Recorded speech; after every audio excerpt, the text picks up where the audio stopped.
অবশেষে ডিলটা ফাইনাল হয়ে গেল। গ্রামের পুরনো বাড়ির পাশের পতিত জমি আর আমাদের পুরনো কোঠা বাড়ির ধ্বংসাবশেষ ভেঙে একটা বড় সোসাইটি করবে নির্খোঁজে মন।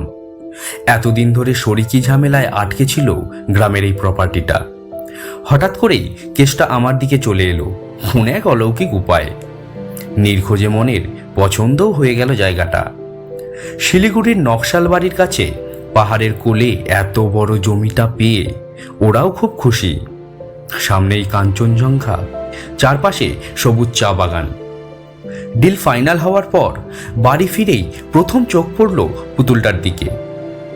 কি যেন কি একটা খটমট নাম বলেছিল লখাই কাকা, ভদ্র নাকি গঙ্গা।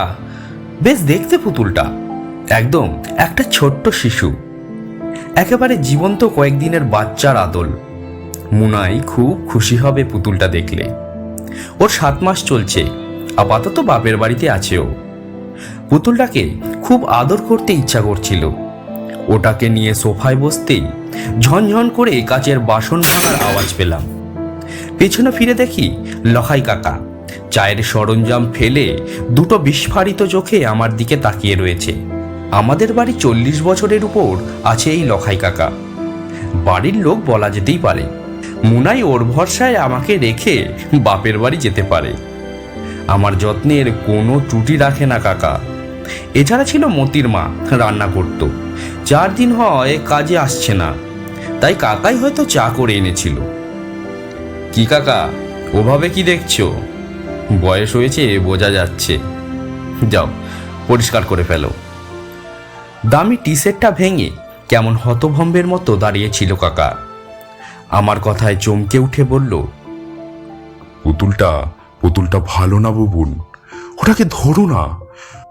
ওর ঠোঁটগুলো কেমন যেন কাঁপছিল। জবে থেকে পুতুলটা বাড়িতে এনেছি কাকা কেমন যেন একটা করছে। আরে কাকা, আমার জন্য পুতুলটা লাকি গো। জানো, পুতুলটা এলো আর এই নকশাল বাড়ির জমির ডিলটা আজ ফাইনাল হয়ে গেল। আমার একটা বড় শেয়ার আছে এই প্রজেক্টে।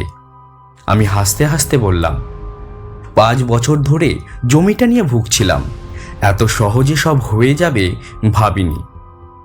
ওই জমিতে তোমাদের কুলদেবীর মন্দির ছিল বাবুন, ওটা বিক্রি করে দিলে? আরে কাকা, ওই জঙ্গলে জমি আর বাস্তু ভিটের ধ্বংসাবশেষ রেখে কি লাভ বলো তো? ওই মন্দিরে তো পুজো বন্ধই হয়ে গেছিল আজ কত বছর। এই তো আমাদের এত বড় বাড়ি। কাকা টি শার্টের টুকরো গুছিয়ে নিতে নিতে বলল, আমার কিছু ভালো লাগছে না বাবুন। নিজে বিট্টুর খুব জ্বর এসেছে, আজ 2 দিন হলো। বিট্টু আমার মামাতো ভাইয়ের ছেলে, ওদের অবস্থা তেমন ভালো নয়। আমার ভাই আমার ব্যবসায় দেখে, একতলা 2টো ঘরে ওদের থাকতে দিয়েছি। বিট্টু খুব মিষ্টি ছেলে, মাত্র 2 বছর বয়সে কথা বলতে শিখে গেছে। পট পট করে আধো আধো কথা বলে। আর চা খাবো না কাকা, বিট্টুকে একবার দেখেই আসি, আর মিন্টুকেও তো খবরটা দিতে হবে। পুতুলটা শোকেসের ওপর রেখে বেরিয়ে এলাম। 3 দিন পর এসেছিলাম জমির একটা কাজ দেখতে। আসলে এই প্রজেক্টের অর্ধেক শেয়ার আমার। জঙ্গল পরিষ্কার করে খোঁড়াখড়ি শুরু হয়েছে। কুলদেবীর মন্দিরের দিকটায় কাজ হচ্ছিল। হঠাৎ কয়েকজন লেবার দৌড়ে এলো। একটা লোহার বাক্স পাওয়া গেছে ওখানে মাটির নিচে। বাক্স ঠিক নয়, ছোট সিন্ধুক। খুলতেই আমার মাথা ঘুরে গেল। বেশ কিছু ঠাকুরের সোনার গহনা ঝলমল করে উঠল। ঠাকুরদার কাছে শুনেছিলাম কালাপাহাড়ের হাত থেকে মন্দির আর কুলদেবীকে রক্ষা করতে এই মন্দির থেকে রাতারাতি সব কিছু সরিয়ে ফেলা হয়েছিল। কিন্তু দেবী মায়ের ছোট এক সিন্ধুক ভর্তি গহনা হারিয়ে গিয়েছিল। বহু খুঁজেও তা পাওয়া যায়নি। এই কি তবে হারিয়ে যাওয়া গুপ্তধন? বাক্সটা নিয়ে টলতে টলতে গাড়িতে উঠলাম। না জানি যত কম হয় ততই ভালো। লেবারগুলোকে বেশ কিছু টাকা দিয়েছিলাম একথা গোপন রাখা, কিন্তু বাড়িতে ঢুকেই একটা খারাপ খবর শুনে মনটা ভার হয়ে গেল। সন্ধ্যায় রক্তবমি করতে করতে বিট্টু চলে গেছে সবাইকে ছেড়ে। কোনো রকমে ঘরে বাক্সটা রেখে নিচে নেমে এলাম। মিন্টু আর ওর স্ত্রী বিনিতা ভীষণ কাঁদছে। মোনায়ও জানলে দুঃখ পাবে।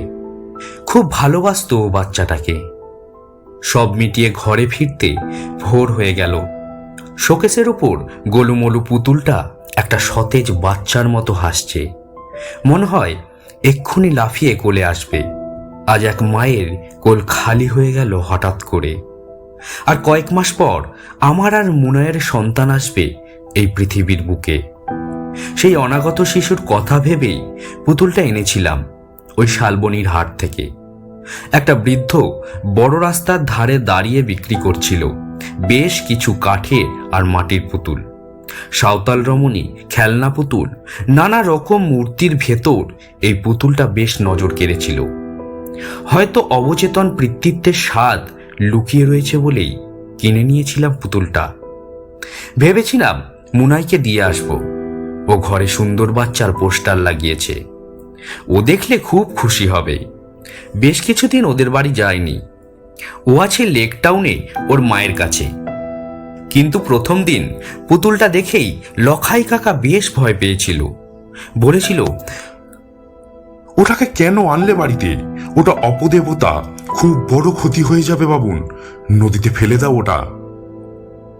লখাই কাকা সাঁওতাল, ওদের বিশ্বাস এই পুতুল অপদেবতা। কি একটা খটপট নাম বলেছিল সেদিন। সাঁওতাল নাকি এই পুতুল খুব মানে। সব ওই গদ্রবঙ্গার জন্য বাবুন, এখন বলছি ফেলে দাও ওটা, ও রক্ত খেতে শুরু করেছে। আমার হাতে পুতুলটা দেখে কাঁপতে কাঁপতে বলল কাকা। কখন যে পেছনে এসেছে দেখিনি। আমি বললাম, কাল বাস্তুভিটের মন্দির থেকে দেবী মায়ের গহনার বাক্স পেয়েছি কাকা, সব সোনার গহনা। তোমায় বলা হয়নি। সব আমার এই লাকি পুতুলের জন্য। ওই গহনা 3 পুরুষ ধরে কেউ পায়নি, তুমিও জানো। ঠিক বলেছ, ওই পুতুল যার কাছে থাকে তার সৌভাগ্য উতলে ওঠে, সোনা দানা টাকা না চাইতেই আসতে থাকে। কিন্তু গদ্রবঙ্গা সবকিছুর চরম দাম নেয়, কড়াই গন্ডায় নিজের পাওনা বুঝে নেয়।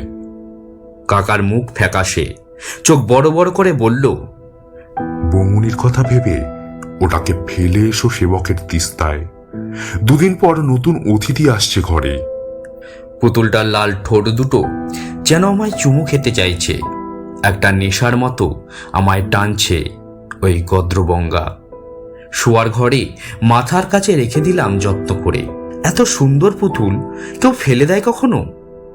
পরদিন সকালে চা নিয়ে এসে লখাই কাকা খুব উসখুস করছিল। আমি তাকাতেই বলল, আমায় এবার ছাড়ন দাও বাবুন, বুড়া হয়েছি, এবার দেশে যাব। বুঝলাম অভিমান হয়েছে কথা শুনিনি বলে। বললাম, আমার ছেলের মুখ না দেখেই যেতে চাইছো কাকা? আর কটা দিন থাকো, আর আমাদের ছেড়ে যাবেই বা কেন? ভালো হবে না বাবুন, গদ্রবঙ্গার ছায়া পড়েছে এ বাড়িতে। বিট্টুকে টেনে নিয়েছে ওই রাক্ষস। এরপর কার পালা কে জানে। ওই পুতুল তোমাকে 2 হাতে দেবে আর বলি নেবে এই কচি প্রাণের। কাকার কথায় পুতুলটার দিকে চেয়ে দেখি, চোখ যেন জ্বলছে, রেগে গেছে যেন। ধুর, কিসব ভাবছি। উঠে পড়লাম। আজ একটা টেন্ডার খুলবে, তাড়াতাড়ি যেতে হবে অফিসে। পুতুলটাকে একটু আদর করে বেরিয়ে এলাম।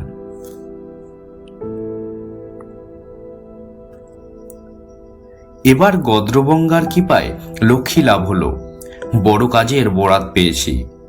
কিন্তু বাড়ি ফিরতেই মিন্টুর বউয়ের সাথে দেখা। কয়েকদিনে কেঁদে কেঁদে পাষাণ হয়ে গেছে মেয়েটা। এমনিতেই আমায় খুব সম্মান করে। বললাম, কিছু বলবে? ও বলল, পুতুলটা ফেলে দিন দাদা, মতির মা পালিয়েছে ওর জন্য, লখাই কাকাও চলে যেতে চাইছে। বিট্টুকে খেয়েও ওর পেট ভরেনি। এরপর ও আর কত খাবে? বাচ্চা হারিয়ে এক মা পাগল হতে বসেছে।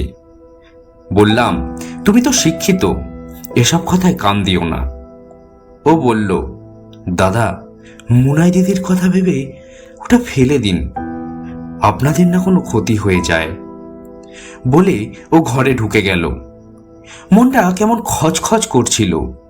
একটা নিরীহ পুতুলকে সবাই এ যুগে ভয় পাচ্ছে। শোয়ার ঘরে ঢুকতেই চোখ পড়ল পুতুলটার দিকে। মুখটা কি নিষ্পাপ, হাসি মাখা, যেন আমার সন্তান কোলে উঠতে চাইছে। নেশার মতো কোলে নিয়ে আদর করছিলাম। হঠাৎ ফোনটা বেজে উঠল। মনে হয় বাথরুমে পড়ে গিয়েছে, ওকে হাসপাতালে নিয়ে যাচ্ছে ওর বাবা মা। পুতুলটা রেখে ছুটে বেরিয়ে গেলাম। নানা রকম বাজে চিন্তা মাথায় আসছিল। তবে কি কাকার কথাই ঠিক? ওটা পুতুল নয়, অপদেবতা। ওর জন্যই কি এসব হচ্ছে? হসপিটালে গিয়ে শুনলাম ওটিতে নিয়ে গেছে মুনাইকে। লখাই কাকাও ছুটে এসেছিল আমার সাথে। আপন মনে লখাই কাকা কি সব বলে চলেছে বিড়বিড় করে, মনে হয় কোনো মন্ত্র করছে। আমি সামনে গিয়ে দাঁড়াতেই চোখ খুলল, লাল টুকটুক করছে চোখ দুটো। বলল, এখনো সময় আছে, ফেলে দে গদ্রগঙ্গাকে।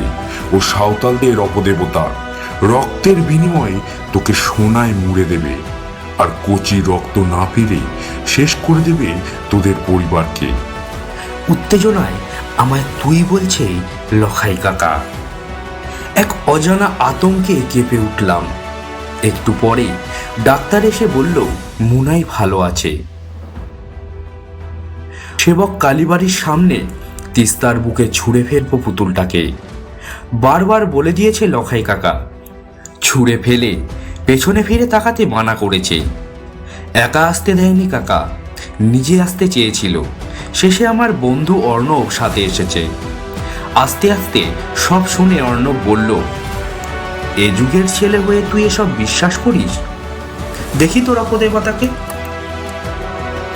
কাগজে মোড়া পুতুলটা দেখে বলল, এই কিউট পুতুলটা ফেলে দিবি? আমায় দে, আমার মেয়ে খেলবে। আমি বললাম, ভুল করিস না, আমার বাড়িতে কি হয়েছে এসব তো তুই জানিস।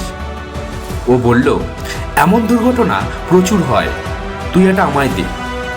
আচ্ছা, কদিন রেখে দেখি না কি হয়, জলে তো আমিও ফেলতে পারবো।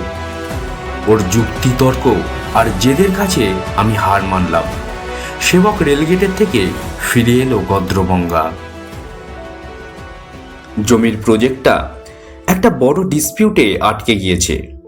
টেন্ডারতেও দেখা গেল তেমন লাভ হচ্ছে না। দুদিন মন মেজাজ ভালো ছিল না।